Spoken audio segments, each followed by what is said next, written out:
We're actually going to be early. Yeah, we are early, man. This is cool. Wow. So, yeah, I was kind of, I feel like you probably feel right now just from being out in the sun for like I was saying, this is the first day where we've had 80, I think it got up to 87. When I got in my car coming back from Wapapello, it was 87 degrees. It's like full sunshine, a little bit of wind. And I was like, I'm just, just that first couple times you fish out in the kind of humidity and the sun, it kind of takes its toll on you. So, yeah, it's been warm here, unusually warm. We're about 2 weeks ahead of schedule, and it's supposed to be 86 or 85 here Friday. Excuse me, on Saturday.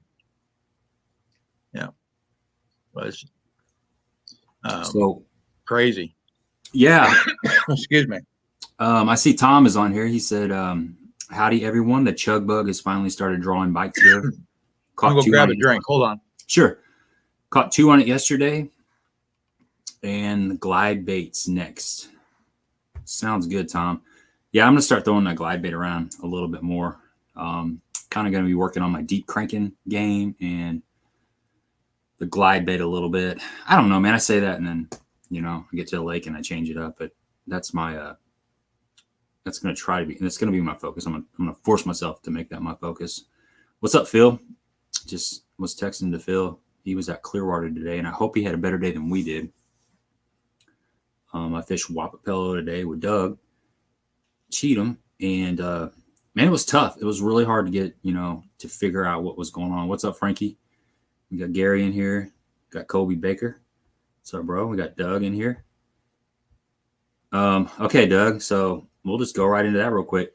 So I went over there and jumped in the boat with Doug, and he's pre-fishing for a Saturday tournament. And it was tough. Water was in the mid 60s, and it was up about 3 feet over Summer Pool, but it's fallen about 4 inches a day is what he was saying. And you could kind of see, the water line on some of the trees as you went back in those little creeks and sloughs and stuff. And I tell you what, coolest thing about today, well, there's 2 really cool things that happened. First thing is getting able to go drive around and look at all these backwaters. And I jumped in the boat with Phil Meyer last year, and I hadn't been on WAP. It was like 15, 20 years before that. And Phil took me in some of these little back channels and these creeks, and Doug did the same thing today. But there are so many little side channels and sloughs and backwaters and chutes and bogs and dead ends. And I mean, you could definitely get lost if you didn't have your bearings, but it was crazy. And he knows how to run them, so we're zipping and zagging and weaving and stuff. But that was cool. I learned a lot about just all the little nooks and crannies of the lake. And the highlight of the day was Doug caught a 7.34. Woo! Yeah. I got to lip a 7.34. And here, I'll show you a picture real quick. Yeah, it was a beast, man. I was like, oh my God. And this picture doesn't do it justice. So 7.34 largie, and nice fish. There's the scale. I don't know if you can read it, but it says 7.34. But it was a beast, man. The sucker was full of eggs, and just interesting, just a beautiful fish. So that's kind of what was going on. We fished a lot of the river. We fished back in creeks and stuff, and I caught 3 fish, and I think he caught 3 fish. And we fished from, when did we get on the water? Probably, I met him at 6, and we got there about 7:30. So we probably fished like 8 to 3:30. We fished hard nonstop. Yeah, it was a full day, and it was just, it's just tough. And we talked to several people, and they were having the same kind of day. It was just tough. So I don't know well, there's definitely some pre-spawn fish, because that one he caught today was pre-spawn. She was full of eggs. You think that's from the water level, being goofed up, or? Man, I don't know. It's been up really high, and it's kind of slowly falling. So, there's still a lot of water in those bushes, and man, but there's so many bushes. I mean, there's thousands and thousands of bushes. So you're just flipping different bushes, and we just couldn't get a pattern together had a good day, like I said. He's going back out tomorrow to check some other stuff. But that is my Wapapello report. Pretty cool. And Phil was over at Clearwater, and he sent me a picture of a pretty good one. And I heard they're biting pretty decent over there. That's what I was told. So if you got the choice to go between Wapapello and Clearwater, I'd probably go to Clearwater just based on what I saw today and then the reports that I had. And let me see. I've got some other reports. I'm just going to go ahead and bust them out right now.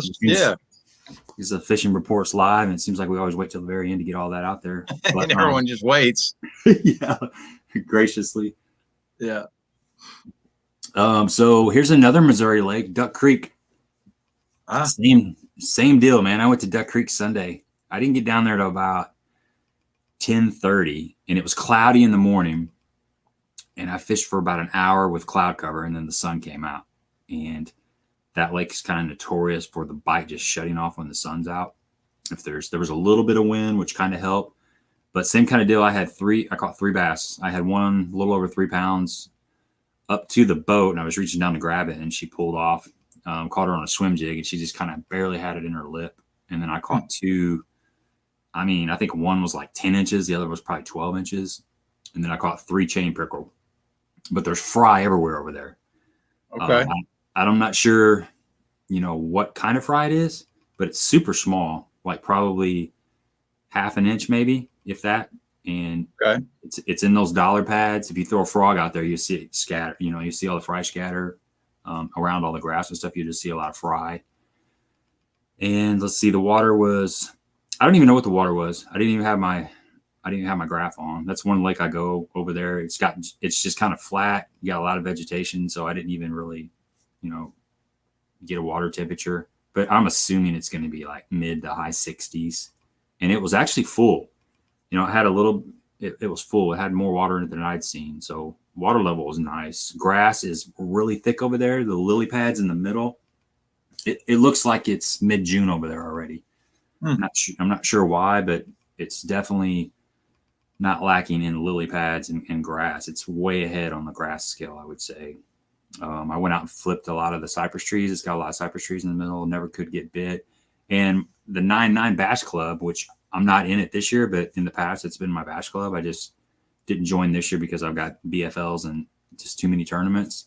But they were over there the same day. I didn't know they were over there. I didn't find out till afterwards, and it was tough for them too. I think only 2 fish were weighed in, and it took about I think right at 3-pounder to win.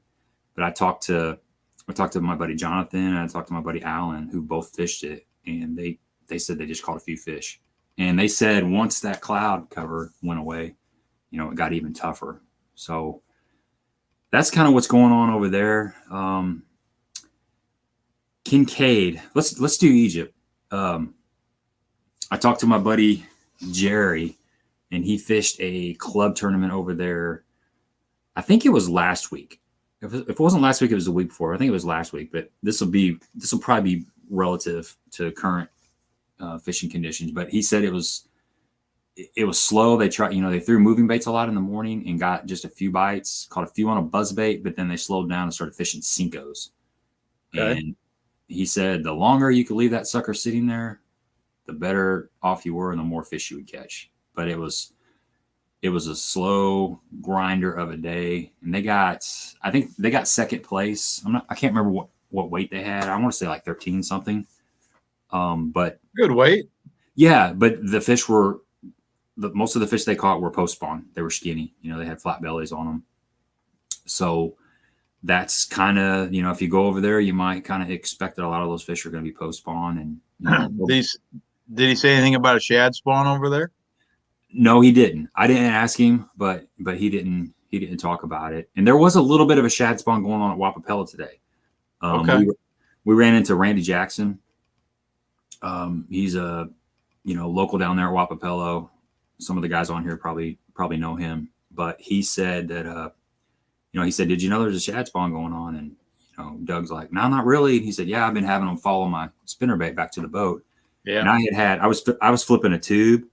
Stupid tube, and there was several times where a shad was following my tube back and my swim jig back. So I don't know that it was hot and heavy, And we weren't really in, you know, rocky areas. We were fishing kind of wood, which they do spawn around that. But I would say if it was going on and we were near a lot of riprap and docks and stuff, we would probably have noticed it even more. So that's kind of going on. And then Kincaid's the same way, man. From what I've been hearing, Kincaid has been fishing really tough. I think we touched on the tournament weights really kind of taking a dive, you know, last week. Mm-hmm. And I heard reports of some tournaments last week at Kincaid where, you know, there was like 25, 30 boats or something, and only 11 people weighed in fish, or, you know, 40 Ooh. boats. Yeah, it Wow. was really fishing tough. I don't know if it's starting to turn around, but it seems like it's that they're either locked up on those beds out deep where you can't see them, or it's like a post-spawn funk type thing going on. I haven't been over there for a little bit, but I've heard from a couple people that it's been pretty tough over there. Yeah, Jay's okay. So here's Jay right here. Jay said Kincaid is fishing extremely tough. Algae bloom is super sticky, and tons of pressure didn't help last week either. Shad spawn happened, but it's still really tough. So that's from last weekend. And that grass, that algae that grows on that milfoil and stuff, it's still around. It's getting a little bit better. I noticed that Cedar. I was over at Cedar. It's been I think it's like a week and a half. I think I was over there, and I noticed that that algae was starting to kind of go away a little bit. Okay. It's still there, but it's not as bad as it was like, you know, a month ago where it was really snotty and stuff. So that's good news. And those fish over there are, you know, I was focusing out deeper, throwing a deep crankbait. It was catching some fish, and my wife was fishing shallow. She went over there with me, and she was throwing a baby rush hog, and she caught 7. I think she caught 7 fish. Her biggest one was like almost 18 inches, about 17 and a half. Good deal. Yeah, 8-pound test on spinning rod. So that was a good time. And that was out off the grass line. You know, I was kind of staying out off the bank. She was throwing towards the outside grass line, and I was throwing a crankbait out deeper and catching fish out like that. So those are 2 things that are going on right now over there. And I'm sure with these 80-degree days and the warmer nights and the full moon coming up, you're going to see a push from those pre-spawners. You know, I know there's plenty of pre-spawners out there. I caught several of them deep cranking. They were sitting out there deeper. So, you know, it could get really good. I don't know. I mean, who knows, but it can't get much worse because it's been pretty tough. So that's really all I know I've been rambling. That's really all of the fishing reports that I've got. I reached out to Chad Hill to try to get a crab orchard report. I'm trying to find somebody that's been on crab orchard, because that's a lake that I don't get to go to. Mm-hmm. And so if you guys on here know of anybody that fishes crab, or even Devil's Kitchen or Little Grassy, or Wren, you know, for even Wren Lake or something, Shelbyville, let me know. I'd appreciate that. I've got a little bit of a Wren Lake report. Kyle and Herbie Garner are fishing Angler's Choice up there this year, and I won't give away specifically what they told me, just for their protection. But in general, they said it's been very, very tough. I think in the last Angler's Choice at Wren, which was last weekend, I think, there was only 3 or 4 boats that had a limit. Wow. And it was fishing really, really, really tough. And, you know, they did say they'd catch a fish, no rhyme or reason, and then think they figure something out. And then, you know, they got another bite 2 hours later somewhere else.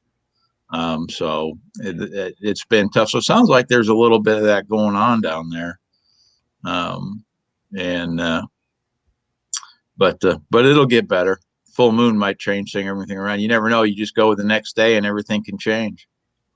Yeah, that's right. It's that time of year. Things change. Fish are kind of starting to get in the transition. They're going to make their way from the spawning areas out to the summer, and it just depends on the lake. But yeah, it kind of always happens this time of year, but you never know when it's going to happen until you're in the middle of it. Yeah. Frankie says he's going to fish his first co-angler tournament, not this weekend, but the following, a 2-day event on Okeechobee with the Lakeland Bass Nation Club. All right, Frankie. Sweet. Awesome, dude. Glad you joined the Bass Club. I think you're going to have fun. Keep us posted, man. Make sure you get back on here next week and let us know, or the prior week and a couple weeks after you fish that tournament. Larry's on Bull Shows. He says if the rain keeps up, lake up 20 feet. Holy need an arc. Oh my gosh. Yeah, we're gonna have Dale Colvin on here shortly, and I think he's at Table Rock Lake. So maybe he vacated the premises and went up to Table Rock where it's maybe more stable. I don't even know. I don't know what's going on there. Maybe it's high too. I'm not sure. But gosh, interesting weather going on. Yeah, Phil said he couldn't see any beds on Clearwater, but he thinks there are still some spawning. We were talking about that all day. Me and Doug were talking about that. You know, it's like they're not, can't really catch them out on the river, can't catch them in the mouths, can't catch them back. You know, they seems like they're maybe locked in and they're not moving for anything unless you just set it there. Because we fished fast, you know, we didn't really slow down. And, you know, a lot of times if they're spawning, they're really locked in. You got to fish really slow if you're not looking at them. Yeah. What was the watercolor like there? It was good, dude. It was about 2 foot of visibility out on the river, but a pretty green kind of color. And then you got back in some of the creeks and it was a little stained. It just depends on which creek. It really was different in just about every place that you went, but I didn't see any real nasty, muddy water. So it looked really good. Jay said he just got back from Norfolk. How was that, Jay? That's where the BFL regional for the Ozark division is down there. So I'm possibly going to be fishing down there. I'm kind of looking forward to that. I mean, hopefully it'll work out for me. And so how's Mille going, man? Wonderful. It's we're 2 weeks ahead of schedule up here. We've had some very lengthy and extended warm weather. Main lake water temperature is upper 50s probably. And then some of the quote unquote coves or areas that can warm up, you know, there's 60 plus degree water and there are fish on beds here.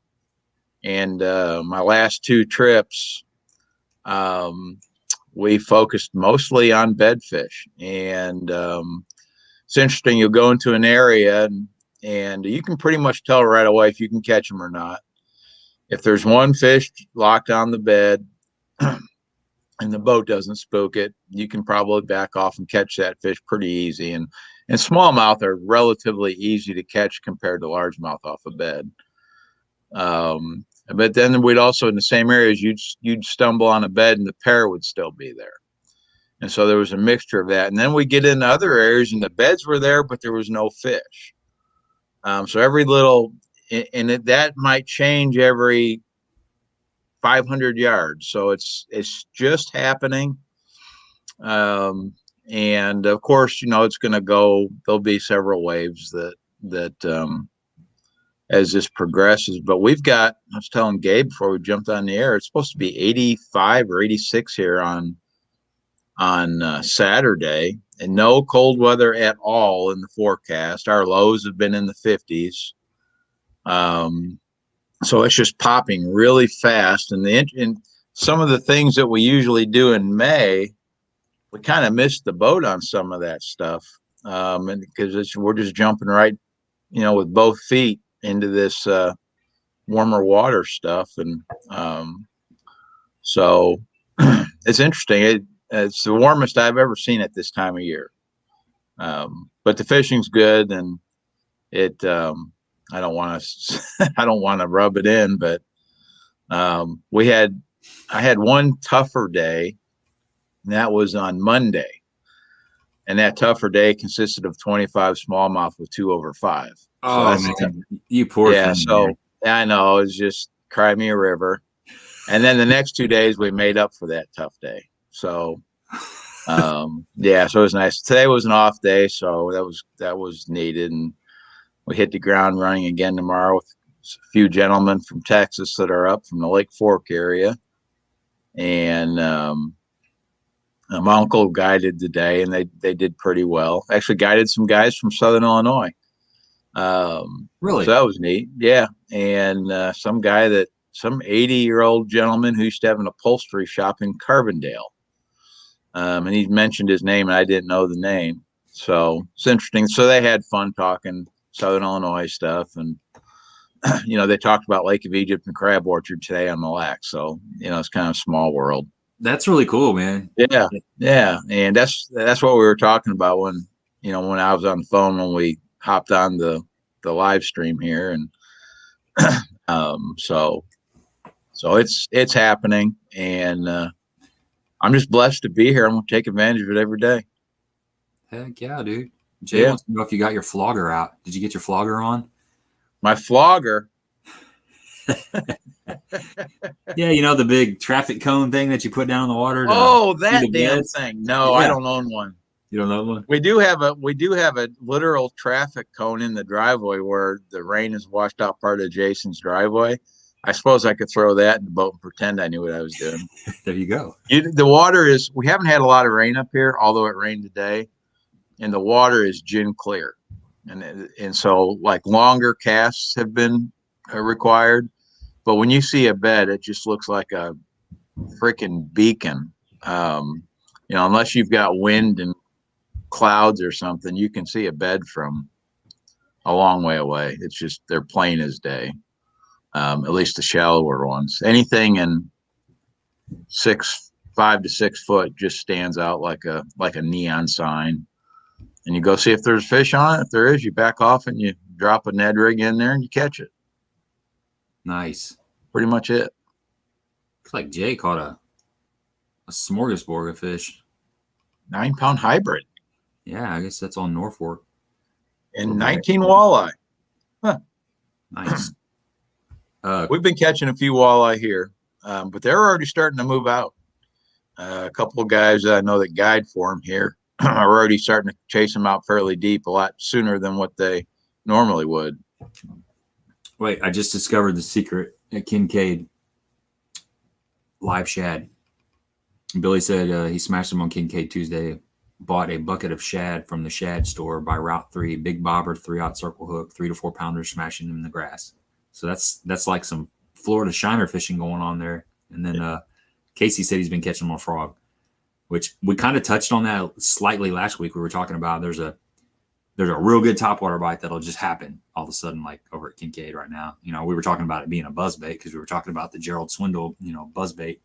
Yeah. On Bass Talk Live. So what's up, Darius? Good to see you on here, man. So what's been what are you catching them on, man? What's the star of the show out there right now? Well, nothing new. I've had a bunch of different stuff tied on, but it's the Ned Rig. The Ned Rig. The tube and an open hook tube would catch the same fish, no doubt. You just got to get a bait for these bedding fish. You just got to get a bait in the bed, and the tube or the Ned Rig is very simple. And then the nice thing too, like if we're fishing edges and stuff, chasing some pre-spawn fish, you just throw that thing along the edge. Swim baits caught a few fish. Hair jig, I've caught a few fish. But primarily the Ned Rig. It really hasn't been about the lure. It's been about having a lure that will catch them, and then just finding the fish. Yeah, so that's been my focus, is just finding where they're at, and then the Ned Rig with clients is it's an easy thing for them to learn, and they leave here a believer in the Ned Rig. I'll say that. I bet. Yeah, and but yeah, the Ned Rig, and some of the things, I guess we can kind of dive into that a little bit. On that Ned Rig, it's a pretty simple system I use here. Natural colors, pretty much dominate. Every once in a while, you'll hear guys throwing a bright color, but green pumpkin has been the mainstay. And I'll use green pumpkin really anytime. On clear days, we'll go to peanut butter and jelly, and then also on dark days, we'll also use that green pumpkin goby, which is like a dark purple with some fleck in it. And then sometimes we'll use yoga pants, which is almost black. if there's dirtier water. And that's pretty much it. You know, we don't get too much more complicated than that. The size weight does make a difference on some days. The 5th ounce, the Z-Man 5th ounce, I use most of the time. I like to use as heavy a one as I can get away with. And as long as they're biting it, I'll just stay with the heavy one. You do get hung up more in the rocks up here in the zebra mussels. But if they'll bite it, you know, I don't want to waste time letting it fall. But there are also times that they want that thing falling slow, and they'll pick it up on the initial fall. And one of the guys that is fishing with Jason right now, they got a walleye tournament coming up on Gull Lake. He was, you know, he'll go as light as a 10th ounce when needed, and just, you know, taking advantage of the slow fall. But I pretty much stick with a 5th and a 6th ounce. The 6th ounce won't get hung up quite as much. And keep it simple, and that's pretty much it. And make sure you're in tune with your line, and your you know, when they get the smallmouth, when they hit, it's not like a thump from a largemouth. A lot of times it's just pressure, or you'll feel a real small tick, or sometimes they're coming to you and you can't catch up. That happens a lot, especially if there's, you know, competition. So are you throwing like the open hook, or are you yes, throwing the one with the weed guard on it? I never throw the weed guard. Not Okay. here. Not here. Okay. Yeah, I always the open hook. 10-pound braid.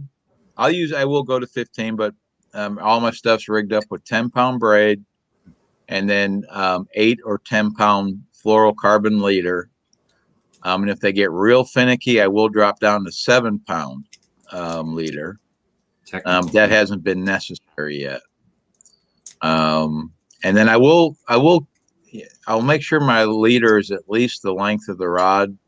Because the water right now, the water is really clear, so I don't want that braid close to the bait.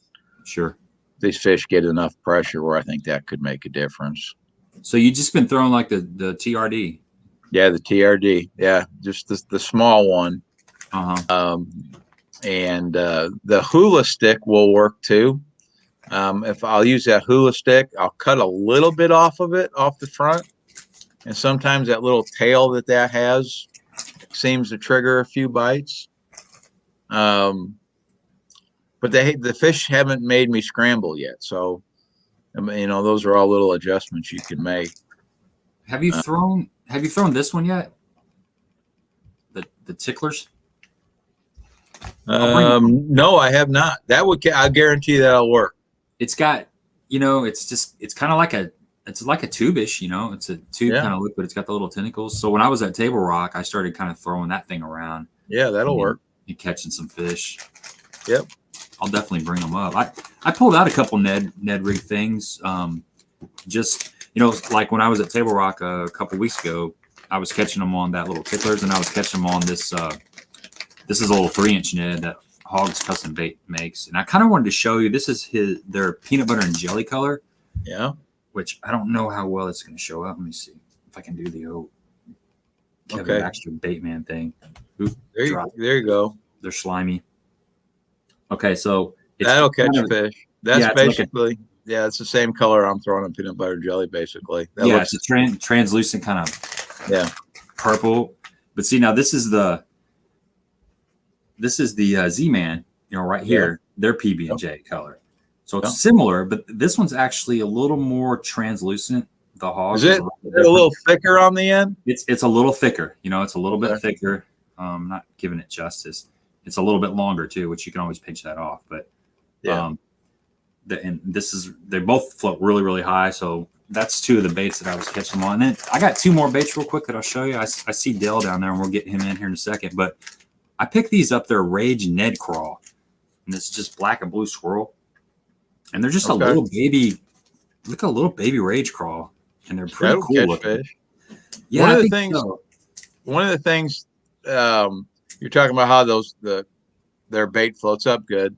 one of the things that'll happen a lot of times is you'll be dragging that Ned Rig along, and when you stop it, you know, that ideally that tail will lift up a little bit. And if you just sit there a second, there's days where the bites will come when the bait is sitting still. That thing will raise up kind of like the defense posture of a crayfish. Mm-hmm. And then all of a sudden you feel tick. And there's days when most of the bites will come that way. You know, it's just every day is a little bit different. So it's got a little secondary action, kind of, you know, you let it sit. Yeah. When you and if you just let that tail raise up, that'll catch fish. That's the little Ned Craw, you know, and then the TRD, just to show you a comparison of the two. So, you know, it's actually smaller than the TRD. it's a little baby bait there. It looks pretty cool in the water. And then I'll show you one more thing and these are just some stuff I picked up, you know, a couple weeks ago down there at Table Rock. But this is the Missile Bait Ned Bomb. And it's a cool looking, it kind of reminds me of you remember like a Reaper bait? Yeah. So it's kind of got that Reaper look. It's got a little spade tail. Okay. Just something different. And it's got a lot. I mean, that's a good mimic of a minnow right there. It really is. It looks cool. That looks pretty natural. Yeah, and it doesn't take much. Just wave action will get that little tail to be, you know, floating around and moving. So it's got that secondary action too, like the Elastics. It doesn't float the same, but it has its own little built-in action. So I see Dale down there. We're gonna get him in here, and I bet he's probably fished a Ned Rig a time or two, being down there on bull shows. So see what's going on. 1,000%. So there he is. What's going on, buddy? Hey, I apologize. I'm here, but I'm in the truck. So. Oh, that's fine. What we got here? I heard that's about fine. Ned Rig. You thrown a Ned Rig a time or two? Oh yeah, it's kind of a staple for me being a fishing guy. So it's deadly. That's for sure. Yeah, so easy with clients. Yeah. You know. Time. Yep. So your Ned Rig, is that something you start in the spawn, or do you traditionally wait until like post spawn, summertime, or? I'll pick it up during the spawn, and actually pretty early in the season, I'll start with the shaky head on bull shoals, typically early second week of April, and then it probably doesn't come off here for another couple weeks anyways. The Ned Rig is definitely one of those baits that will catch you all the fish in the area. It's for the last couple weeks I've been putting my customers on some really nice smallmouth, and that's pretty much what we've been getting all the big ones on. Cool. I think that Ned Rig, I think one of its qualities is its simplicity. I don't think the fish, they don't seem to learn that that's not something they're not supposed to eat that. The bait doesn't give any negative, cues. Yeah. It's kind of like the Texas rig worm's been catching fish since forever, and they still bite it. It's kind of the same thing. Yeah, I agree. It's a great bait, and it's not like it goes away. And it's been putting fish in the boat for quite a while. Yeah. Sure. Yep. So I didn't introduce myself. I'm Gabe, and Ron is the other gentleman that's on here. So hey, buddy. How are you, bud? We were friends as soon as you said Ned Rig. Well, yeah. I'm one of those guys. I don't care what I got to throw to catch them. Like, I would love to catch them on top water and a chatterbait and a spinnerbait all day long. But if I got to pick up a drop shot and a Ned, that's what I'm doing. Yeah.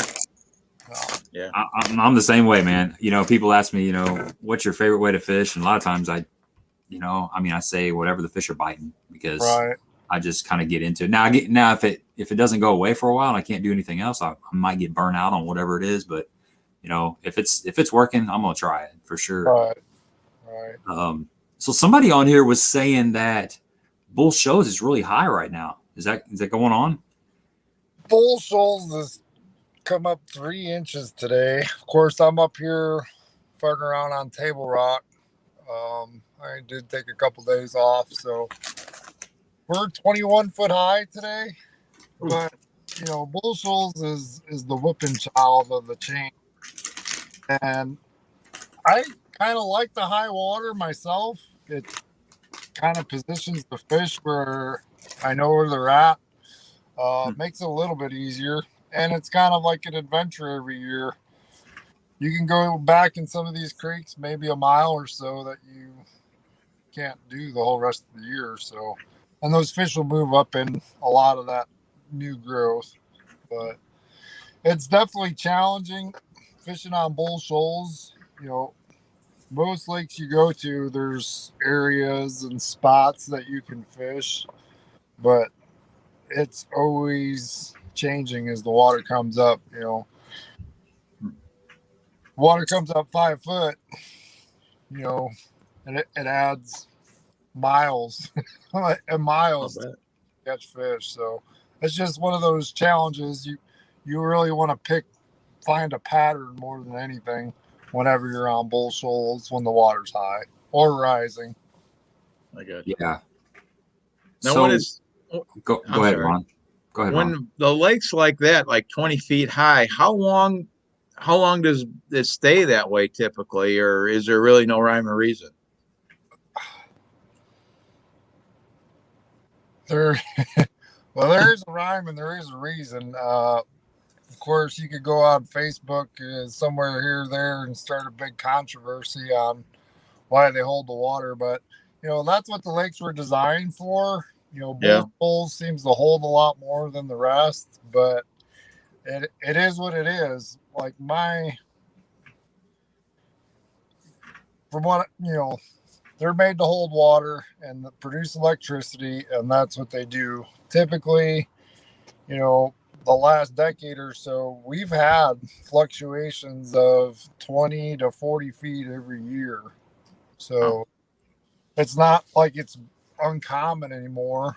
I see. The big thing that I would like to see is just, I'm on the lake a lot. So, if I'm out there all year, if I have a problem putting my boat in and I know where the ramps are at, like it's a little bit tough. We lose some of the ramps when the water comes up. Parking can be an issue. So, just overall, the logistics of it, I think could be worked out a little bit better. It's a beautiful lake. I love bull shoals. There's not many places left like bull shoals. There's not a million houses and not a million people on it. Of course, if there's more parking, then there might be, but I don't know. So bull shows, I've never fished it, but I assume is it similar to Table Rock? Can you just kind of talk a little bit about how bull shows lays out? Is there several rivers? Is it just the White River and that's it? Or do you have different rivers that run into it? Well, Table Rock dumps into Taneycomo. Taneycomo dumps into Bull. The characteristics are very similar. We get the same algae, the same bluffs, the same. We've got the North Fork River, that comes in through Theodosia, and we have a lot of creeks.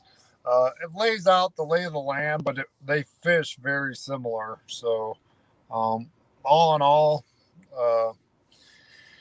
if you can do well on Table Rock, you can catch them on Bull. Okay. So do you have any?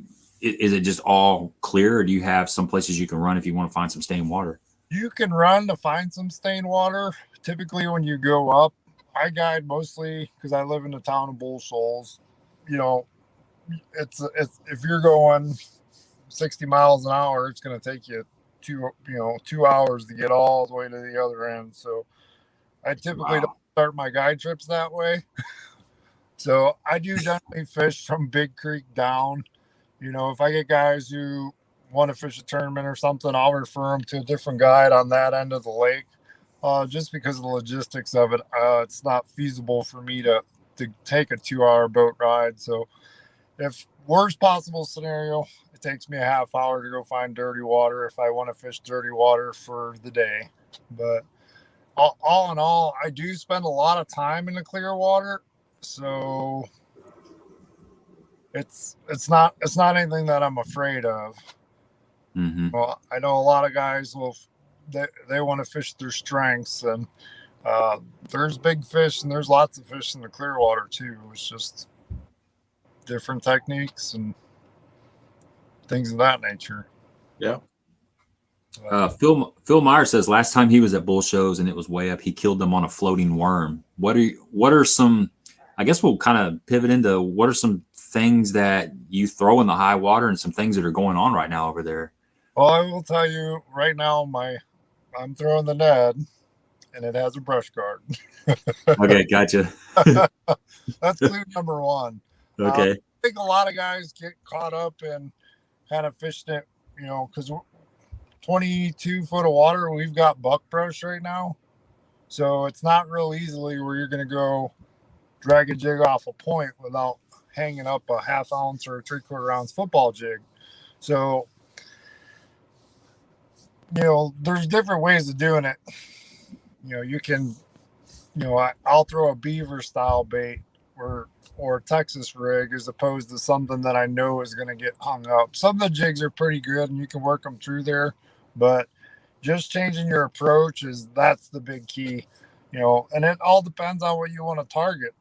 The smallmouth are generally going to be deeper and they like the clearer water. If I go back into a creek, there's a whole variety of stuff that the largemouth will get in fields of grass that, there's no grass in bull shoals. So you can actually work a chatterbait like you're in a different down in Florida or something. So it's interesting, and it's I like the challenge of it, but it's definitely different.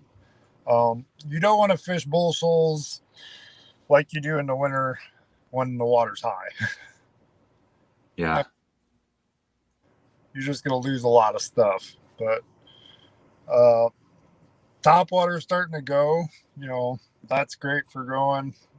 Hopefully we get a good top water bite this year. Nothing better than top water fishing for customers. So Right. I love that. You guys have you seen any kind of shad spawn, a sign of any shad spawn right now? We did have a shad spawn. We usually get one or two good ones where I'll notice them pretty heavy, but we've already had one, I want to say about 2 weeks ago, and that was on the fishing report that was pretty good fishing there for a little while. Yeah, I've seen some of your pictures. I've been kind of following you the last couple of weeks, and you've been it's been going on pretty good down there. That's awesome. Yeah, it's been fishing good. I've been relying a little bit more on my my smallmouth for guiding. That's a little bit easier. The largemouth, they get that post-spawn funk and everything's kind of moving around. The water's coming up. Everything's kind of changing by the day out there. So trying to stay ahead of it, that's the big key. When the lake rises, if you get a 4 foot rise in a week's time, that really kind of messes with the fish sometimes. Of course, Sure. I like the ones that move up with the water, but it seems like a lot of them are still hesitating to move up into the flooded stuff. Interesting. Do the smallmouth tend to stay more put? I would say a majority of them do tend to stay more put, and I'm already starting to catch them on those secondary points out kind of towards the summer stuff already. Really? Yeah. They generally, I won't say they won't go in the back, like where the shad spawn was happening in one of the creeks. Everything was in there, but you know how that goes. You can catch walleye and smallmouth and you name it once the shad spawn's going on. But I'd say all in all, most of those smallmouth are going to stay towards the clearer water or towards the deeper water in general. Okay. Gotcha. So how is the obviously just from the pictures, the lake's fishing pretty good, but how would you say it's fishing, about the same as it has the last couple of years, or is it better, or, have you noticed any difference the last couple of years? What kind of Yeah, size is it in? here's definitely a little different than it was last year. The shad were grouped up a little bit better because I think we had water come up earlier last year. I think we were where we at now a month ago. So, and every year it changes. So it changes the position of where the bait fish are going to do their thing, and kind of, our spawn. I think we had a pretty good spawn early, but I think we lost some of it because the water was coming up so fast. So we this year we didn't have a really great float worm Senko bite like we typically do this time of year. And I think just because the water came up so fast that it changed things this year. Every year is different because all in all it's about the same, but all the little details are different when the water level changes. If we're 20 foot higher during a spawn, there's fish can't spawn in the same places they did last year. So I think in general, I think it's great. When we do get a little bit of the bushes in the water for the spawn, but the stable during the spawn, I think, is more important than anything else. Stable. Yeah, I agree. Yeah, Phil wants to know: do you ever guide at night? That's kind of funny. And I'll explain. I don't do any night guide trips. I used to love fishing at night. The younger I was good at it. I got conned into fishing a little Tuesday night tournament just for bragging rights the other night. And guys, I'm not a night fisherman anymore. You get up early and then to stay up till 11 o'clock is way past my bedtime. Yeah. It's weird out there at night too. I mean, it's just different deal for sure. Oh, for sure. Yeah, it's a whole different. It's the same, but it's different. And I don't think I've gone in a little while, and I think I spent more time in the bushes and the trees, and I didn't know how far. I'm looking at my graph, like I know this is where I'm at. I don't have any black lights or anything, so yeah, I don't do any nighttime fishing, guys. And it used to be a lot of fun, and you can catch a lot of big fish at night, especially full moon. Yep, it's coming up. It's coming up, yeah. Yeah. I used to fish a ton at night, mostly because it was when I could fish. And it was fun. You get out there, and after about an hour, when you're doing it a lot, after about an hour, you kind of forget it's dark, and you kind of acclimate to everything, and the dark part kind of goes away. Yeah. You kind of get in tune with whatever you're doing, and whether you're fishing offshore, if you're throwing a black spinner bait with a number 5 Hildebrand to the bank, and I especially enjoyed it in the spring when the fish were shallow. You could really catch some big fish that were a little harder to catch during the day. Yeah. But I haven't done it too much the last couple of years. I think I might be following the same path as you. It's okay to admit it. Yeah. Yeah. Yeah. Bull Shoals is it really developed around the lake or not so much? I mean, is there a lot of artificial light at night? There's not a whole lot. I mean, there's large portions of the lake where there's, the Corps doesn't allow a lot of development. That's the plan for the lake. So there's not a whole lot there. There's a lot of the areas of the lake where, you don't have cell service, and, you better tell someone where you're going if it's winter time. Yeah. Oh. But no kidding. Yeah, it's a catch-22. You want more people to come, but at the same time, you kind of want to have it to yourself. Yeah. Well, I'm fishing the Ozark division of the BFLs, and our regional is on Norfolk. which I've never been to Norfolk either. Have you fished Norfolk much, or do you know, is it similar to bull shows? It's similar to bull shoals, but it fishes a little bit easier. I probably go over there maybe a dozen times throughout the year. It's an easy lake to fish. There's a lot of variety there. The water's generally got more color to it, so it makes it a little bit easier in that aspect. And there's a ton of fish in there. I think last trip over there we caught like 40 fish, and it was, of course, it's one of those lakes where you're going to struggle a little bit to find a big one. You're going to have to know where the big ones are at. But Norfolk is a fun lake. There's a lot of people over there, but you know, in comparison to Bull, Norfolk is generally known for that, though. You know, good fishing, things of that nature. Cool. So if anybody out there has any last minute questions for Dale, get him on here. I'm going to ask him just one or two more things, and I'm sure he's got stuff to do. So you're at Table Rock, right? How is the lake up over there as well? I want to say when I looked, it was like 2.5 feet high. So I could tell by the bush line that, you know, it looked like there was 4 or 5 feet not too long ago, looking at the water level. So we'll find out tomorrow. We'll find out what's going on. Fishing with Zach Alexander. So are you really? Yeah. Cool, man. Hey, he's a good dude. Zach is the guy that I fished the BFL with, that has the Vexus VX20. So I told you about that. So that's cool, man. Yeah, tell him I said what's up, man. We had a really good time. Zach's good people. Good fishing.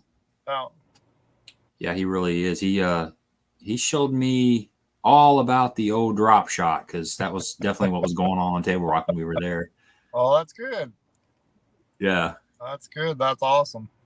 And that's why you do, you know, you fish with these guys and you want to learn something. You can take a little bit from here and there and put that in your toolbox. That's what you do it for. Yeah, that was an invaluable day. I learned a lot from him, because around here, I'm in Cape Girardeau, and I do a lot of fishing in Southern Illinois.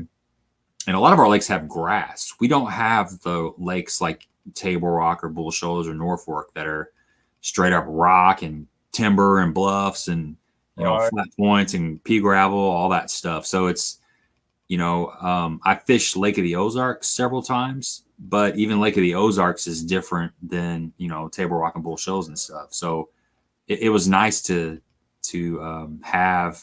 I had about 4 days down there on Table Rock, so I got to get a little bit of a feel of the lake. You know, if you just drive down and fish it for a day, you don't really get a feel of it. Right. So I was there long enough to kind of get an idea, and then getting in the boat with Zach, you know, I learned a lot that day. So I feel like next time I go down there, I'll have an idea of a little bit more about what goes on down on those lakes. Yeah. Okay, well, man, I guess we'll let you go. I really appreciate your time. It was cool to meet you. Like I said, I've been following you on Facebook and stuff, and it's good stuff, man. Good luck tomorrow. I hope you guys catch them. I've subscribed to you. I got the Colvin fishing report for Bull Shoals. Thanks for having me, guys. Like I said, thank you. Sorry I'm in the truck, but that's all right. The quietest place I can find right now. Hey, yeah, if someone wants to get hold of you, how do they do that? Just go to DellColvinFishing.com. Okay. That's probably the best way. All my info's in there. Okay. And I'll leave links to your Facebook page and stuff in the comments section. And guys, if you want some really cool fish pictures and some fishing reports, Del Colvin Fishing, is that what it is on Facebook? Yeah, Del Colvin. You have a YouTube channel, right, too? Yes. Yep. Bull Shoals Lake Fishing Report. There you go. Guys, go check that out and show him some love. Yeah, check it out. All right. Tell Zach I said hi and good luck tomorrow. Will do. All right. See you, buddy. See ya. Cool, man. That was good. You know, yeah. I enjoy this, listening to the, you know, you've done a lot of good work, Gabe, you know, getting these guides from the, you know, the lakes throughout the throughout the Midwest or whatever. It's interesting to listen to them and the vibe of whatever's going on where they're at. It's pretty cool. Yeah, I can imagine with you being a guide, it's like listen to another guide. That's got to be extra cool. Yeah, I hear a lot of the same. The techniques may be different, but just you just kind of pick up on things that, oh yeah, I know what he means. Right. Yeah. Thanks, man. I'm trying to. It's cool. It's cool to get in contact with these guys and try to see how many different lakes without getting too spread apart. But you can kind of cover some lakes in this region. Kind of like we talked about before we started doing this. Try to get some lakes that people would actually that are within driving distance. Yeah, all these lakes people go to, right? From our area. Yeah, that's really good information. And then with you fishing the BFLs and stuff on a lot of these, you get a little firsthand knowledge to go along with it. So it's pretty cool. I'm kind of scrolling back up we missed a few questions before Dell got on here. So we were talking about the Ned rig and fishing. Yeah, we can get back into that. Martin says, what brand of braid do you use, and do you use yellow or green? I use now I have used yellow, but this year our water is very clear, so I've got green on all of my reels, and I'm using the Power Pro Super Slick. I think it's V2 or version 2. It's their latest version of the Super Slick. And the reason for that, I want to be able to make a long cast. And that works well for me when we're fishing things like a hair jig. We're throwing sometimes something as light as a 1/16 or an 1/8 of an ounce, and we're having to make a long cast with it. And that line does a very good job. There's not a lot of resistance through the line guides, and it does a good job of facilitating that. And I have it on every spinning reel I have in the boat, the 10-pound green, and it's fine. And Mille is a lake that it's once you hook a fish, it's open water, and unless you're over the top of a boulder or a fish rubs you across one of the larger boulders, sometimes you'll get broke off. The zebra mussels will cut you, but 9 times out of 10, you can just kind of play the fish away from the boat, and that 10-pound braid's it's fine. Just as long as you have your drag set right, and just take your time with the fish. Hellabass says, "Don't talk about the ticklers and no Neds when we go out." So, because I'm going to jump in the boat with Rich before I come all the way up to Mille. So, where are you going to jump on the water at?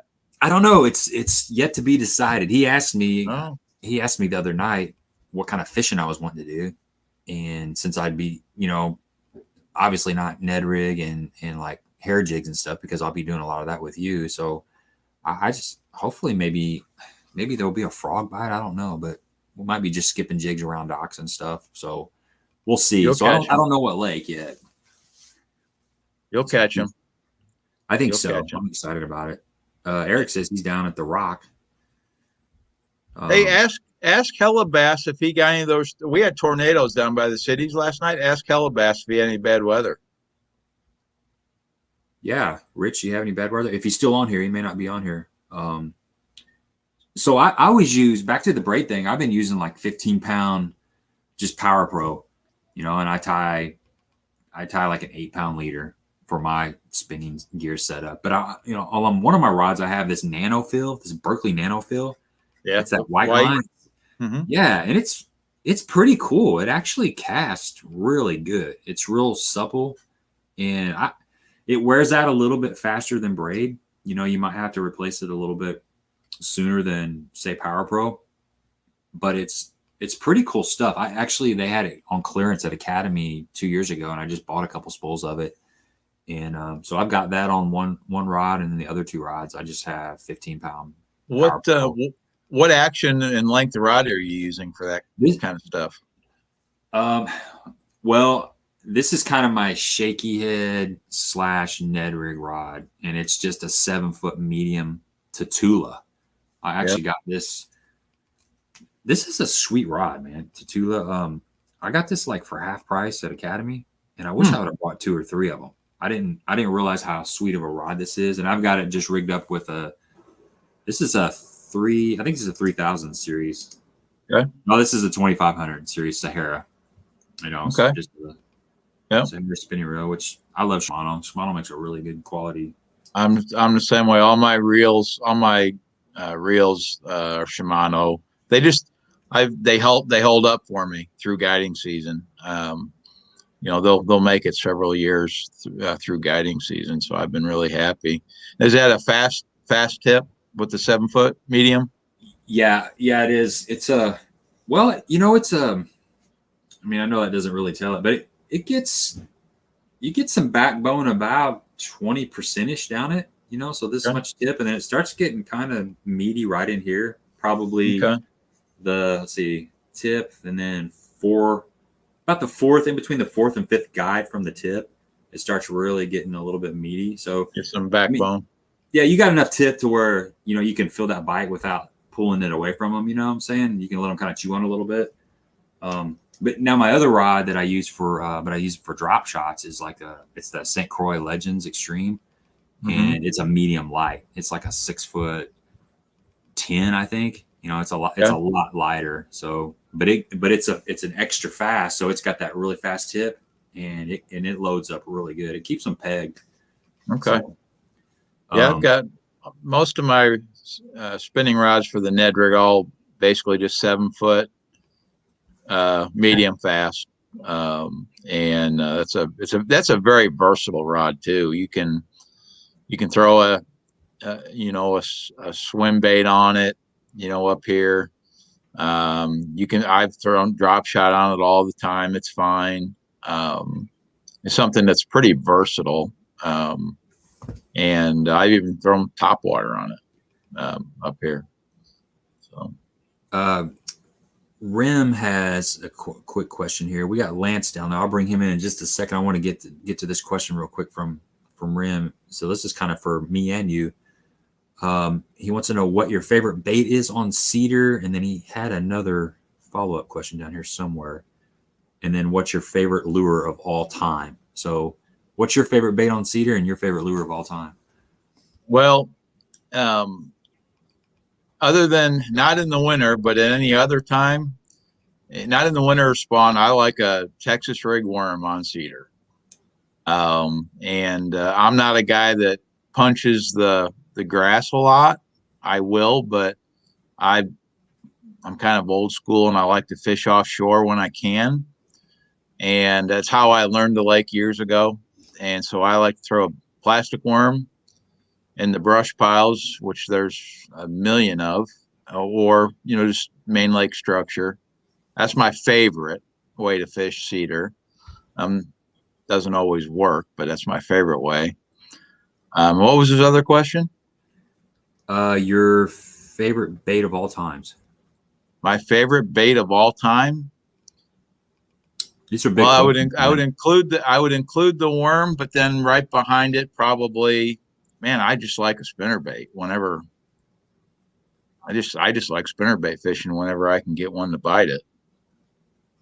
Yeah, I'm with you too, man. That's just personal preference. That's all that. That's not scientific or anything. I just enjoy it. Yeah. And what I like about the spinnerbait is you can tinker with that bait so much. A lot of times the spinnerbaits I throw, you know, you take them out of the package and you do something to it. You know, you change a blade, or you change a skirt, or, you know, your trailers, and it's one of the more versatile lures there is. I mean, you can fish it anywhere in the water column, and it's fun. That spinnerbait should be working right now, I would think, down south around that Shad Spawn, and at times I would think, you know, early in the morning or something. Yeah, I would think so. I know that's starting to go on in a lot of places right now.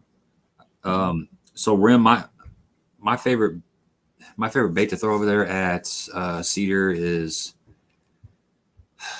man, how do you answer that question? It's like, that's a tough one, because I got, you know, there's so many. You got to kind of pick a season a little bit. Yeah, you almost got to pick a season. So let's right now, spawn, post spawn. the underspin, man, I cannot wait for that bite pretty soon. And Rim, you're over there fishing. If you don't have any underspins or you don't know anything about them, I got a couple videos on my channel where I catch them pretty good on the underspin, or go do your research on YouTube. It's something that you definitely need to get familiar with. You can throw it on a 7-foot medium rod with like 15-pound test is what I typically throw, 7-to-1 gear ratio reel. But that, put a little swim bait on there, just a 3-inch swim bait, or you can put a fluke on there. I like albino is a really good color, or just something shad. But these fish will start moving out after they spawn. There'll be a group that stays shallow in the grass, and they're kind of committed to the bluegill. They'll be fry guarding, that kind of thing. But then there'll be a group that moves out deep on the shad, and you just got to check it. You just got to check it. But if you get out on any of those main lake points, if you've got any kind of electronics, you'll start seeing them show up. And that underspin bite starts going on, and man, it's a blast. You can literally catch, you can have some 30, 40 fish days if you catch it just right. And then they'll move. You'll start seeing those fish in the bluffy areas and stuff. The same type of things going on up there in the underspin work. So that's probably the bait that I'm looking the most forward to. And my favorite bait of all time is probably, that's another hard question, man. I like that big spinnerbait bite too, Ron. That kind of that cold water pre-spawn type spinnerbait where they kind of start pulling up and thinking about whatever they think about. I dig that when that's happening. And then punching, man, I like to put a big heavy rod in my hand and cover some grass. I'd really enjoy that. So it's probably my two. So we got Lance is chilling down there in the queue, man. He's been on there for a little bit. He had to make a little rush. He was out there. I guess he was eating Chinese buffet. I don't know. He got caught up there at the restaurant. So what's up, dude? How are you? I couldn't have got here fast enough. Y'all had to wait another 5 minutes. We got out of the bathroom. All right. So, no big deal. Shoot. I was watching. How you guys been? Man, we're doing good, dude. Nice to meet you, man. I got a Chinese, but I was watching some Rodney Dangerfield clips the other night on YouTube, and he was talking. He's like the king of one-liners, and he said, I was at a Chinese buffet the other night, and I got a fortune cookie, and I opened it up, and it was the guy next to me's check. He's like, no, you get no respect. He said, so I looked over at the guy, and I'm like, hey, buddy, I got your check. And the guy said, thanks, man. I really appreciate it. That's good stuff. So what's going on down at Kentucky Lake, Lance? Are you out there much? Do what, bub? You been out there on Kentucky Lake lately? What's going on down there? Yeah, I went today. I've actually been the past couple of days. I've had my girlfriend down there with me, and we got to fish today for a little bit. And obviously, I'm like the world's worst at practicing because I have the attention span of a squirrel. So I did get out and play around a little bit. I've been out. I fished Tuesday night with my granddad this week, and that it's kind of like you fished the BFLs this year, and Gabe, and I know that. Just like you see, like everybody's saying, we're getting a lot of fish. There's being a lot of fish caught. Personally, I may not be on the catching end of most of them, but there's more 14-inch fish this year. You can go down the LBL side of Kentucky. You're gonna get bit. We've got such a healthy class of smallmouth down here, 14, 15 inches. Look at any weigh-in, any pictures of fish are being weighed in right now. It's like everybody's got a brown fish in their bag, and it's pretty awesome to see, especially after the last couple of years what we've been having. I fished Tuesday night on Tuesday. We had, a live scope 3, I lost 2, and I caught 4 out of it. So I've had, in virtually 3.5 hours, I had 7 keeper bites and I boated 5 of them. I've got them loaded. I'm sitting before my boat so I can show you everything I had laid out and tied on. Simple as it gets, just old buzz bait here. I throw a head knock, talking about a horny toad. I don't know about you, but I look at it the same way a bass looks at a shad. They look at a skipjack. They'd rather eat that skipjack because it goes down easier. So that's why I tie that little menace on. It's a little narrower. So when you come up and get it, it's pretty rare that you actually become unbuttoned or don't get it. So for everything we've been doing down here, I've been doing a lot of stuff shallow. I've been trying to find them out deep like everybody else is from down here. You think back to 2016 and before, and it's just like, man, give anything for them kind of days again. So yeah, no kidding, dude. You think it's gonna happen? You think it'll ever happen? There's always a chance. I don't want to say it's never gonna happen again. Personally, I wish it would. you know, and I'm not saying it in a bad way. I hope we get all the fish in the world back. I didn't like what a lot of that fishing brought to the area, and I don't mean that in a negative way at all. I don't like the attitude that people took out there on offshore, and it's the reason you guys catch me most of the time. If y'all see me on Kentucky Lake, I'm usually running back to the weigh in, or I'm leaving takeoff and head to the little pond to get away from people. And it's my home over here on Barkley. But I really laid off the offshore stuff. You know, I had a guy's crankbait land on my front deck one day, and I was like, you know what? And I didn't get upset. And that's when I was like, you know, this is a whole different kind of fishing I don't want to be a part of. I pulled my troll motor up, and that was like the second week of June. I don't think I fished offshore again that whole year. Wow. You know, I just determined that if I was going to fish, I was going to do it shallow.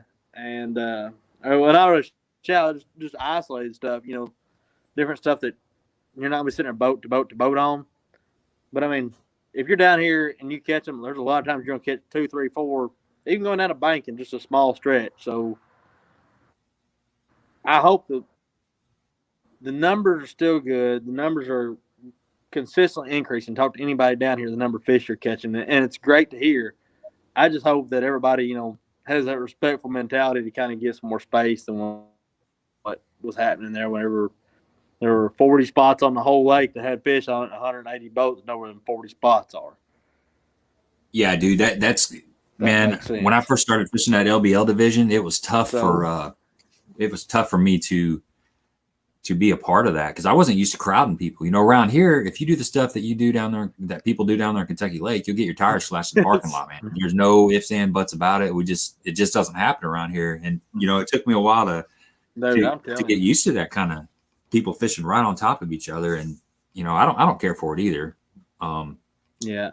I mean, you got different aspects, people. You know, you got some people that are super respectful about it. And that's the kind of people it's like, you know, I fished. I got my butt kicked in the open on Pickwick here a couple of weeks ago. You know, Pickwick being a lake that's just not near as long as Kentucky and holding 200 boats on it makes for it makes for some crowded fishing, and it's different. Everybody was real respectful, even though, like I said, obviously I got my butt kicked in it. But I mean, the ability for somebody to go up to you and you know, just ask, hey man, you care if I pull up here and fish too, kind of thing. That goes a long way. I mean, especially with me. Amen. But a lot of people are the same way. You know, as long as you're respectful about it. I mean, I've had issues before, and most of the time I make a joke about it and go on. But as long as somebody's respectful, I mean, and that's all the way on the water. That don't matter if you're flipping down a bank and you come around the point and somebody's there. You know, you say something. Everybody's out there to have fun and catch fish, and I hope that's one thing that I hope that the tighter fishing on Kentucky Lake kind of wears into anyway. Yeah, but I think that definitely having a lot more fish in a lot of places. Yeah, that lake needed a break, man. It definitely needed a break. There's too much tournament pressure, and I think that's part of the reason why the fish are finally starting to come back. You know, along with guys like you that are out there netting all those Asian carp. Yeah, that's a whole different story on itself. There, those carp are. It's hard to turn your graphs on, look at side scan, and go, wow, that's a lot of knot bass. Yeah. What kind of dent have you guys? I mean, you obviously are doing some good down there. What kind of dent are guys like you putting in them? Man, I'll be honest with you, Ron. I mean, it's a lot of back and forth, and Gabe fished with me. Gabe fished with me on one of the most aggravating days I've had on the water. I ended up chasing a turkey down the bank most of the time, more than I did a bass. I'm pretty sure. Hey, we just went on a deep dive in Ned Rigs. I know that's one of your favorite baits.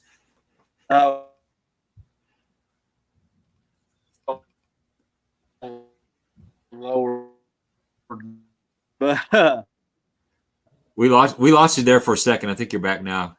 Your audio was good. You're kind of glitching. I don't know if that's just the internet service or whatever. Let me get out of here. It could be the garage. In and out. But no, you're asking about the depth, Ron. The depth for sure.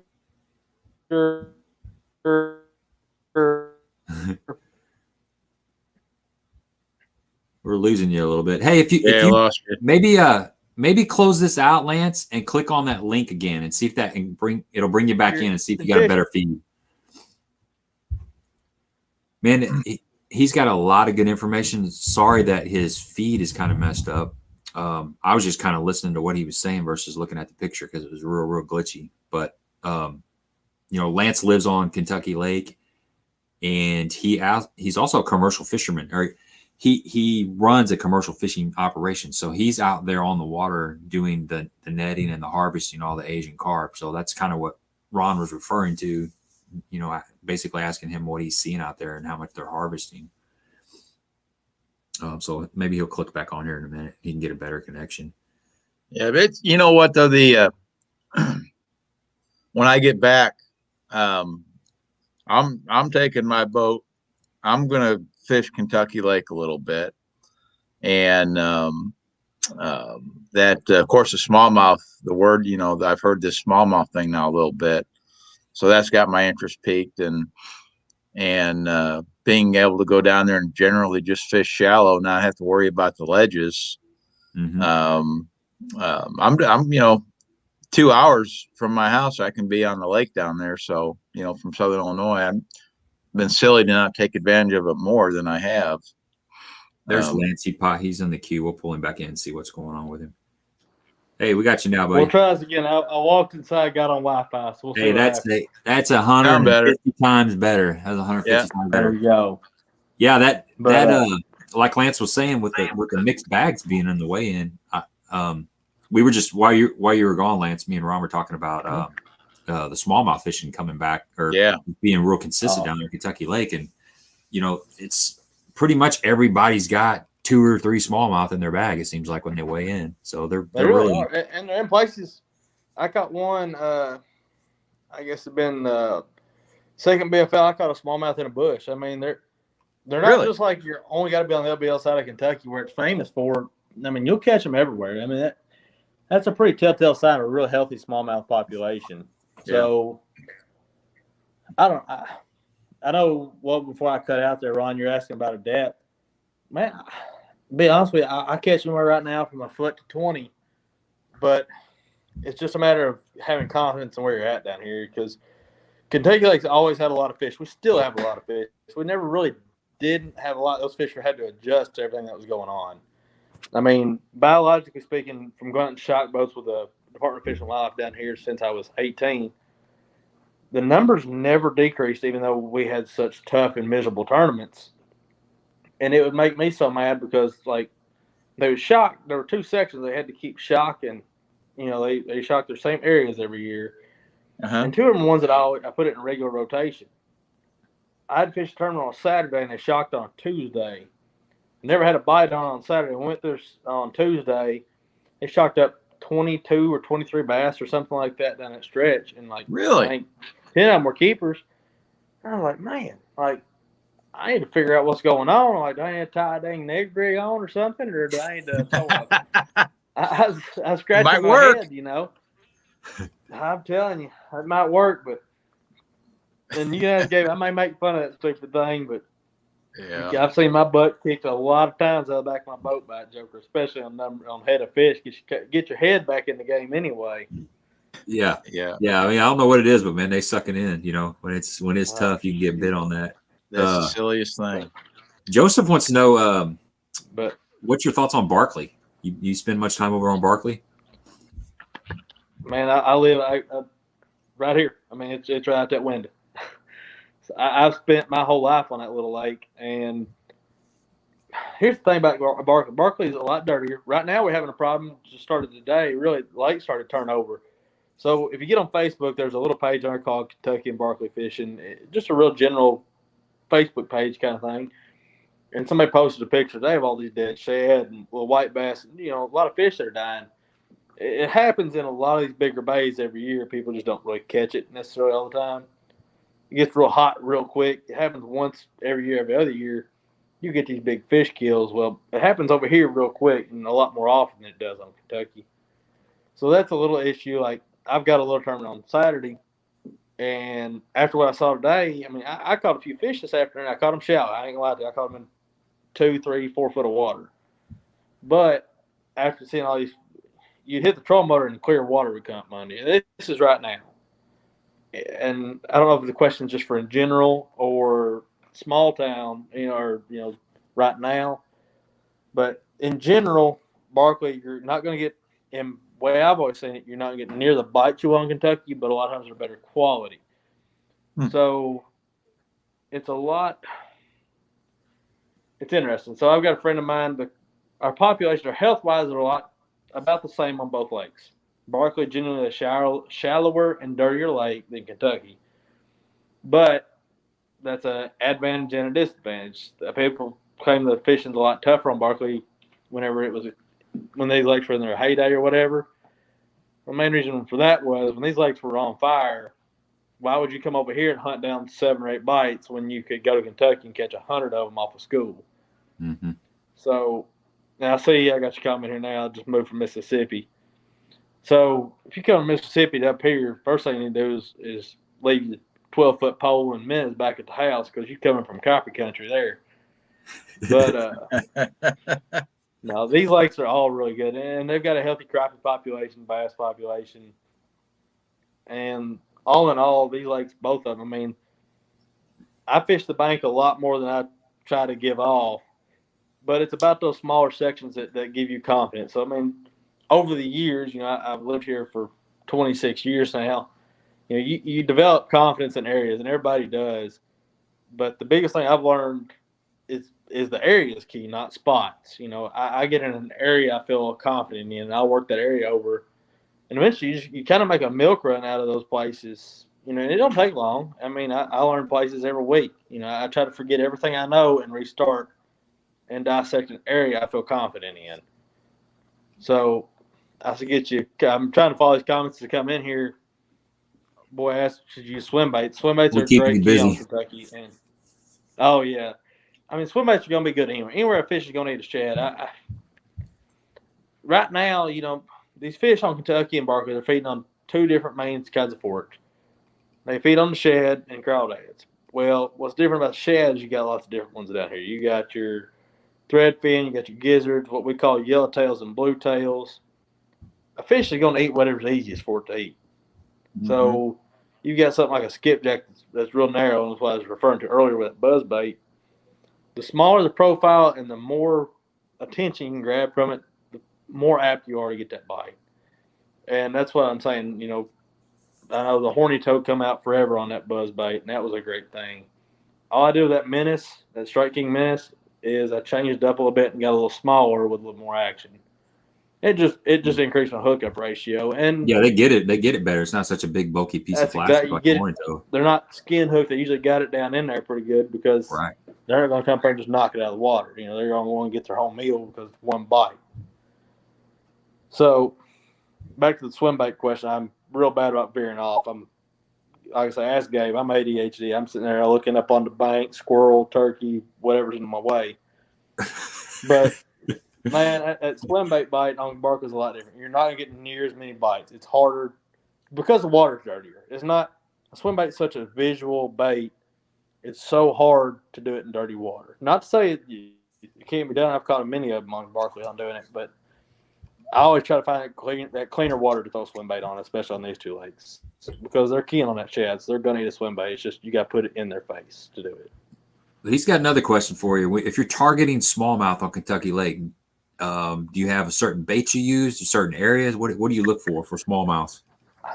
Gravel. First and foremost, gravel. So that's why that LBL side, my directions here, east side of Kentucky Lake is usually the best for catching numbers of smallmouth.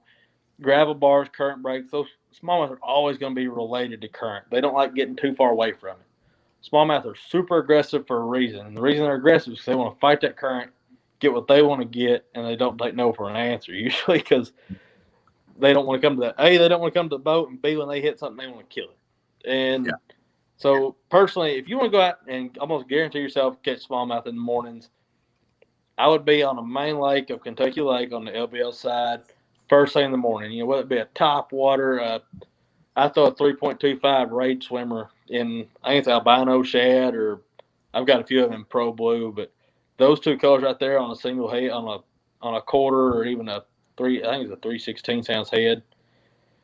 Something that you can bring around them current breaks, because them small are going to be sitting there, they're going to be waiting on it. They're on bars, they're on points, but they're almost always related to current. And that's the biggest, you hear it for years on this lake. Current's key. Current makes fish bite. That's what I was always told, you know. And that's especially true for these smallmouth. I've gill netted these lakes for Asian carp for the last, I guess I'd say 8 years, 5, 6, 7, 8 years. I've had gill nets in this lake. And I've learned a lot from it. And what I've learned is I've got, Gabe may have seen pictures. I've got pictures of 8, 9 pound smallmouth released healthy and alive. I will say that right now. But on this lake, I mean, this lake's full of giant fish that you wouldn't believe where they're at. I mean, did you say 8, 9 pound smallmouths? Mm-hmm. Yeah. Wow. That's a donkey. I mean, I've seen smallmouth on Kentucky Lake over 10 pounds. Holy wow. cow. I mean, but they're in places you would not believe. I mean, Mille River Channel, out in the middle of a 40-foot flat, you know, out in front of the dam. Places that are just make you scratch your head and understand why you don't see these fish. And it makes a lot of sense. Those fish, when they get that big, are really smart. I mean, like I say, we'll catch them. We catch them so fast and release them. You just pick them up, roll them out, and they roll right on without a bit of harm done to them. You do more harm to them setting their hook with a swim bait. But it's so unique what I've learned from commercial fishing these lakes and utilized it in my bass fishing, I guess you could say, arsenal of how these fish react and where they sit. And that's what's made the biggest difference in my bass fishing on this lake, to be honest. You know, I took a step back from competitively fishing bigger stuff for a long time because I was working. And the whole time I was like, man, you know, these bass are sitting in places that I'd never fish. You know, why in the world are they sitting out here in the middle of 30 foot of water, you know, random 10 pounder? I'm like, I've caught 1 10 pounder in my life on this lake. And I'm like, man, in one creek I caught 4 in a week. And I'm like, this is not right. Like, how have I not caught one of these things? Huh. So that's to say this. A lot of these lakes that we go to, I mean, and I learned it, live scope's another big tool anymore. And I know day 2 on Ozarks after I saw you, I mean, I live scoped every bass I watched, you know, every bass I got to see. We should have broke that ice. We should have broke through that ice. We should have broke the ice. I should have kept going. That was my fault. I was scared. I'm not an ice fisherman. I don't ice fish. There's a good reason for that. Ice is to go on drinks, not to fish in. So I don't know, man. I'm really looking forward to what's happening on Kentucky Lake. I'm loving seeing all these, you know, the graduation rate of fish that are 13, 14, 15 inches. We've had incredible spawns the last 2 years. I don't know what's going to happen this year yet. Hadn't had the opportunity to talk to anybody. But based on what I saw the last 2 years and the amount of fish we have from, you know, 6 inches, you know, once they make it to about 6 inches, their graduation from there to 12 and 14 is really high. So I'm looking forward to seeing what all we're going to have. I don't know if the ledge fishing will ever be the same. Yeah. But I definitely say that fishing on Kentucky Lake's making a huge comeback, and I'm excited to see it. And the good news is, like I told you guys, I'm catching a lot of them 2 to 4 foot where you ain't going to find them on that side skin that easy. You know, you're not going to find a big old school of 200 bass and very often, you know, in that kind of water. You're going to have to fish. And the more people go back to actually fishing on these lakes, I think the better off, you know, we're going to be. And that's not to say anything negative at all about side scan, down scan. You know, everything's a tool, and you learn to use it or you get left behind in this sport. You know, from the A-rig to the technology to even when the Chatterbait was new way before my time. You know, you hear stories. Everybody says, "Oh, this ain't fair. It catches too many fish." Well, I don't know about you, but kind of like that old song. I ain't never had too much fun. Can't really catch too many fish. So right. Hey, I like easy, man. Easy's good. Yeah, that's exactly right. I got to have all the help I can get. You get in a boat with me, you got to have something to keep my attention on fishing, right? I've seen it happen. I've seen you go sideways real quick a couple times. My gosh, you put 2 long-bearded turkeys on a bank in front of me, I'm going to be sideways the rest of the day, okay? Hey, if you'd had that A-rig, it would have been a totally different story. Hey, all I can sit there and think was, man, how am I going to get this turkey in this live well without him noticing? Was all I could think. Meanwhile, we got 2 GoPros rolling because I'm with Gabe. And I'm like, man, Yeah. why couldn't Yeah, I you have drawn a hood rat today? That was fun, man. That was a good time. Well, if you guys got any questions for Lance, get him on here. We're gonna let him go shortly. Lance, we're gonna have to have you on for like a full show one of these times because you got a lot of stuff going on to share. I can already tell. We can do it. We can do it, man. Like I say, I know you kind of wanted to report on what's going on this lake, and the shortest, quickest, sweetest way I'll give it to you. Those fish are. You've got your major wave that are coming off the bank from just spawning. You got a small wave fixing to go back up, probably the last wave. So they're in a weird post-spawn funk. This is the time you used to wreck them offshore. Now you're having to resort to what it was like before electronics and really fish for those finicky post-spawn fish that are trying to fatten up, but they're still a little sore. So it's kind of like going to dinner after you got beat up in a fight at lunch. That's how you trying to look at these fish, okay? Some bully just took your lunch money. You fix and go to dinner with a sore jaw. So that's how I approach these fish this time of year. Just trying to slide something easy to them in front of their face. And if you do, there's a good chance you can come across some fish this time of year. But like I say, they're right between. They're not all the way in the backs. I mean, some little ones are. But that bigger class of fish is about halfway out, sliding their way back out, to where they won't be in the summertime. Yep. That's we got a little bit of that going on over here too, man. Fishing's been kind of touch and go, and it's been tough. It's going to get good though. It's just kind of that in between stuff. I got one more question for you before we let you go. Yeah. And he wants to know, what is your favorite kind of flipping setup? What's your flipping setup? Maybe what's your favorite bait for flipping bushes and stuff? Yeah. So I got rim here. Yeah, dude. I throw a loose speed stick Super Duty. It's kind of a newer rod. I think it's this year. It's got a wing grip on the back, a solid wing grip. Let me tell you something. That is nothing but a piece of rebar with some eyes on it. When you set the hook, them poor fish, they think the Raptors done hit them. Okay, I throw that. I throw a one of those Hayabusa little monofilament flipping hooks. I don't know. I find something in the store I like. I pick it up and I try it out. I throw a 20-pound fluorocarbon most of the time. I will flip braid occasionally. I flip a rage bug, a menace, and a Strike King rodent. I throw 3 Strike King baits. I'm gonna be 100% honest with you guys. I don't think it matters if you knock that thing in the head. The biggest secret I have, I flip a big weight, and this is the one key. My biggest secret I got in my flipping arsenal. All right, I flip an ounce and a half, 2 ounces, whatever big weight looks like. Something's gonna punch one in the face when it hits that bush. I throw a big weight. That's my biggest thing to get more bites. So when I grab that thing, I want to follow that bush so fast. I don't want a twig to get in my way, a leaf to get in my way. If I throw that thing in there, I want to be like a baseball. I want to fall, hit him in the head. And it's like I told a boy I was fishing the other day, I said, I don't think they really bite it because of the weight. I think because fish don't have lungs that when they open their mouth up to scream, they got to inhale, and that bait just sucks in there, all right? Just scares them to death. That's a big weight, dude. So even like it don't matter if it's 2, 4, 3, 4 foot of water, you're throwing an ounce and a half weight. It'll be 6 inches of water, and I'll throw an ounce and a half. Wow, that's some juice right there, man. There's not many people doing that for sure. I mean, that's my main key to catching fish when I go flipping. And I mean, it's everybody's like, oh, it's tough. I need to downsize. I'm like, nope. My troll motor's on 70, and I'm hitting as many high percentage targets as I can. And how I figured that out, just so in case anybody's curious, no one told me about this. I broke off one of 2 weights I had in my boat one day while I was flipping. I had an ounce and a half. I just got back from punching mats on Gunnersville, and I had 3/8. I broke my 3/8 off, and I had to tie an ounce and a half on. I caught twice as many fish the rest of the day. Wow. So, interesting. So being resourceful and not prepared was my key to figuring that out. That's awesome, man. That's a great story.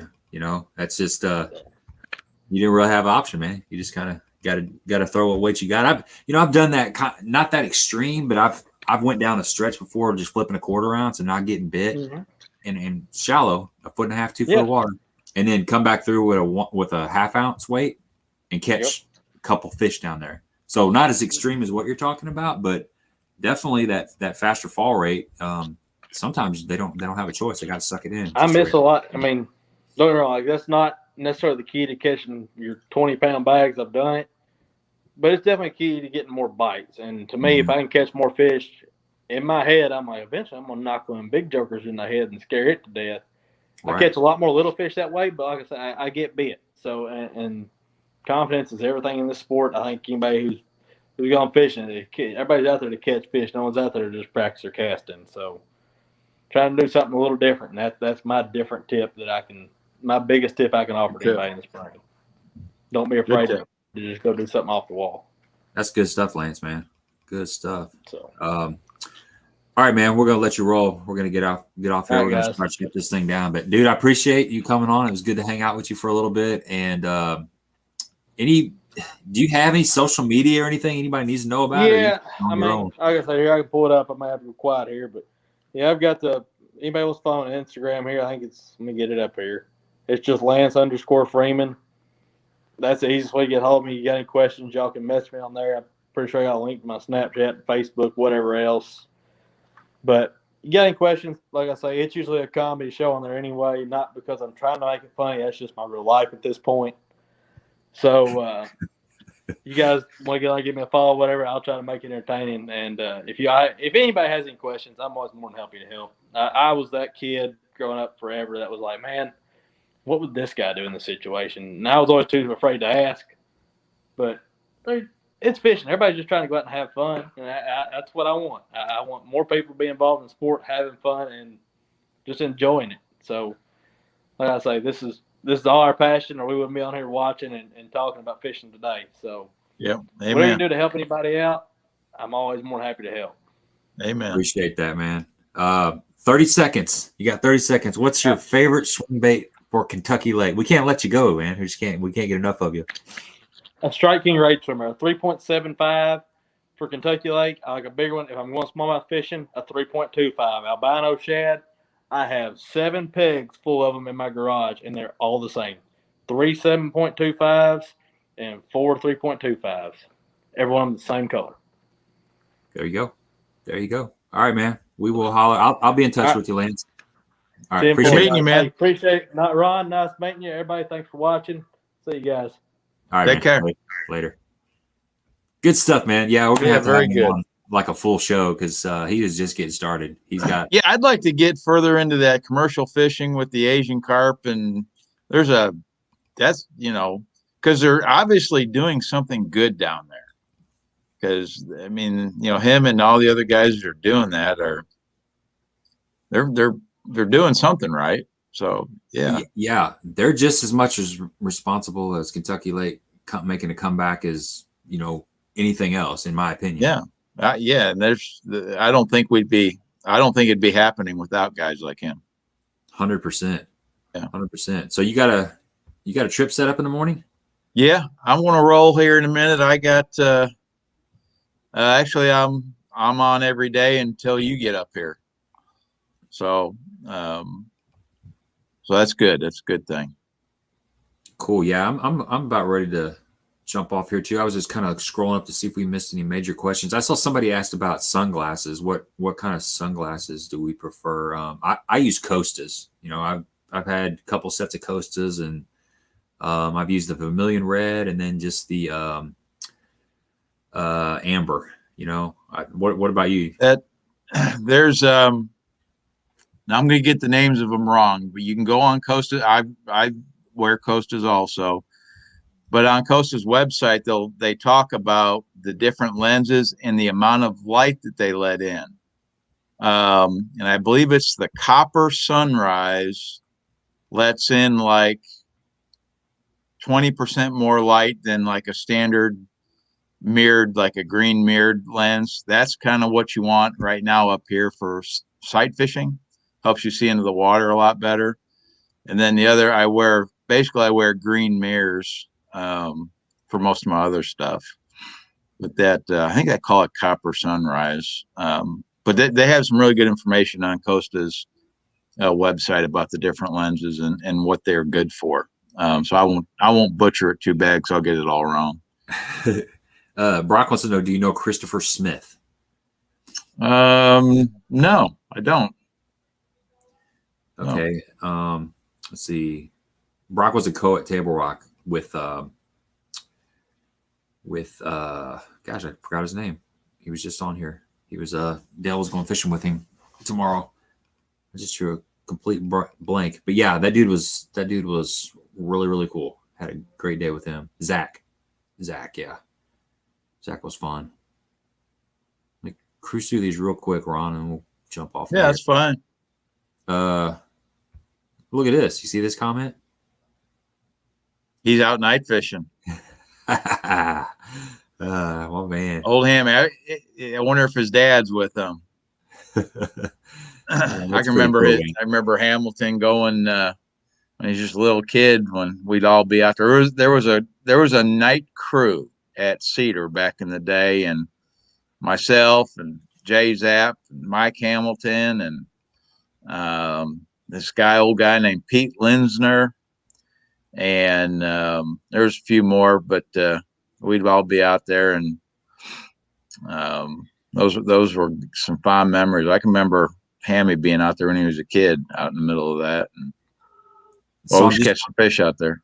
I'm just envisioning pitch black darkness, and then the sounds of RD and 10 Horse Monty, echoing through the hills at Cedar Lake. I mean, it doesn't get any better than that, right? Well, we got to do that sometime. I know it's not optimal for filming, but yeah. But good Lord, I used to night fish a lot there, and just as much at Little Grassy. Rem wants to know, is a chatterbait good any time of the year? Question for me and for Ron, because this is our deal.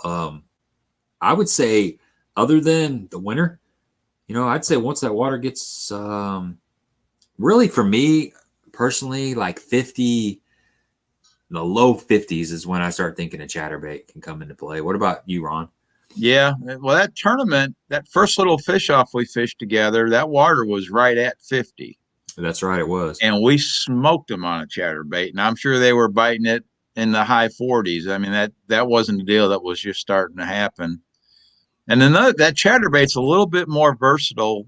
I've got some chatterbaits that are up to an ounce, and you can remove the skirt and put on a swim bait, and when the fish are schooling, it's not a bad schooling bait. Those heavy ones will get down to a depth like an underspin or something, and I've caught some schooling fish out on Egypt when they're out on the Shad, and actually some pretty cold water.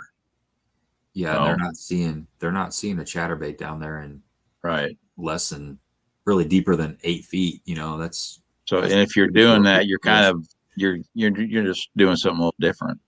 Yeah, exactly. So, I think we got it all covered, Ron. All right, buddy.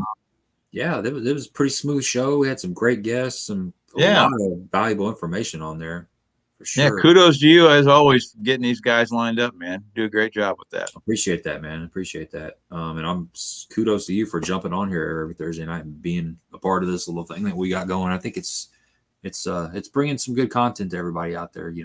I'm trying to get a few more people that can give some more local reports, but that'll happen. That'll happen if we just stay consistent. And next time we do a live stream, I'm going to be up there at your place. I want to be. Heck yeah, buddy. So probably I'll be sitting right next to you right there, Yeah. So no Monday night live stream because I'm leaving Tuesday early to head up to Mille and join Ron. So like I just said, the next time you see our beautiful mugs, we'll be in Minnesota. We'll have some smallmouth stories to tell, I'm sure, by Thursday. Oh yeah, baby. That's going to be good. You will have caught, I promise you will have caught at least one. At least one. I promise you'll catch one. Yeah. Yeah. You guys out there in YouTube land, you'll see some Facebook pictures, some Instagram stuff. Cause as soon as I get up there, I'm gonna cut loose and show the world what's going on up here at Mille. Yeah. So, I'm looking forward to you being in the boat. We can try some different stuff, with stuff that I can't really deviate to when I've got clients. You got to kind of keep it keep it close to the vest as far as what you need to do. But you know, with you, we can experiment and try some stuff that, you know, I don't usually get to do, and some of it'll probably work, some probably won't. And, Yeah. But I'm looking forward to it. Same here, man. Yeah. Same here. All right, we're gonna shut this sucker down. Ron, thanks again, and good luck tomorrow. Be safe out there in the water, and Will do, buddy. All right, man. Okay, I'll be in touch. All right. Y'all take care. Okay, see ya. All right. Bye.